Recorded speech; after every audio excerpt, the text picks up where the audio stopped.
সমতায় ফেরা হলো না টাইগারদের। আমেরিকার বিপক্ষে এখনো পিছিয়ে বাংলাদেশ। বিশ্বকাপের প্রস্তুতি ম্যাচ পণ্ড হয়, আমেরিকার বিপক্ষে সমতায় আসতে পারল না শান্তরা। কিছুদিন আগেই 2-1 সিরিজ হারতে হয়েছে শান্তদের। সেই হিসেবে বিশ্বকাপে প্রথম প্রস্তুতি ম্যাচ খেলে ম্যাচ জিততে পারলে ইউএস এর বিপক্ষে 2-2 সমতায় আসতে পারত টাইগাররা। তবে তার হলো কই। আমেরিকার বিপক্ষে না হওয়া প্রস্তুতি ম্যাচটা বাংলাদেশকে একটু ব্যাকফুটে এনেছে।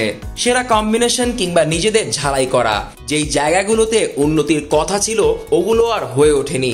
খেলা হবে, মজা হবে, আর খাবার জমবে রুচি সসে। যুক্তরাষ্ট্রের বিপক্ষে না হওয়া প্রস্তুতি ম্যাচটা বাংলাদেশকে কোন কোন জায়গায় ক্ষতি করলো তা নিয়ে থাকছে আজকের প্রতিবেদন। গেল 28 মে আমেরিকার বিপক্ষে না হওয়া প্রস্তুতি ম্যাচটা বাংলাদেশকে সবচেয়ে বেশি ভুগিয়েছে নিজেদের টপ অর্ডার ফিক্স করতে। পুরো স্কোয়াডে ওপেনার আছেন 3 জন। কখনো খেলছেন তানজিদ তামিম, কখনো খেলছেন সৌম্য সরকার, কখনো বা খেলছেন লিটন কুমার দাস। তবে 3 জনের মধ্যে কোন 2 জন পাবেন সুযোগ তা এখনো নিশ্চিত নয়। বাংলাদেশ ক্রিকেটকে ফলো করেন এমন ভক্তদের কাছেও জিজ্ঞেস করলে তার উত্তর থাকবে না। উত্তর থাকবে না হয়তো টিম ম্যানেজমেন্টের কাছেও। লিটন দাসের অফ ফর্মের গল্প নতুন না। সাম্প্রতিক সময়ে ব্যাট হাতে রান খরায় ভুগছেন তিনি। আবার বিশ্বকাপ খেলার অভিজ্ঞতাও আছে তার। সেই বিবেচনায় তিনি হয়তো এগিয়ে থাকতে পারেন।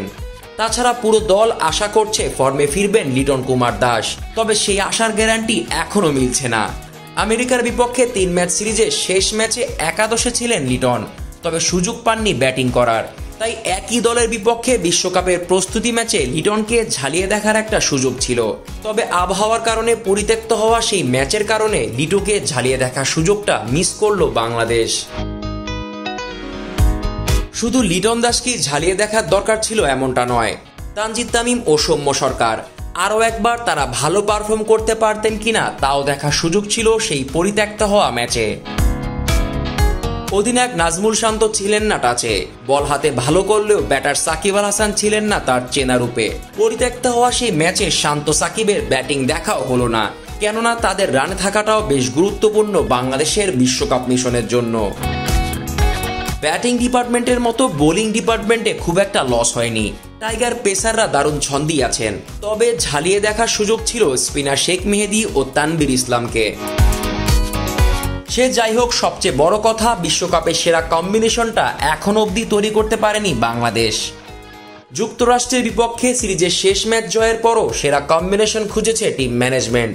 সেক্ষেত্রে পরিত্যক্ত হওয়া সে প্রস্তুতি ম্যাচটা হতে পারত দারুণ একটা এক্সপেরিমেন্ট। সেটা আর হয়নি। সব মিলে আমেরিকার বিপক্ষে প্রস্তুতি ম্যাচটা পরিত্যক্ত হওয়ায় দিন শেষে ক্ষতিটা হয়েছে বাংলাদেশেরই।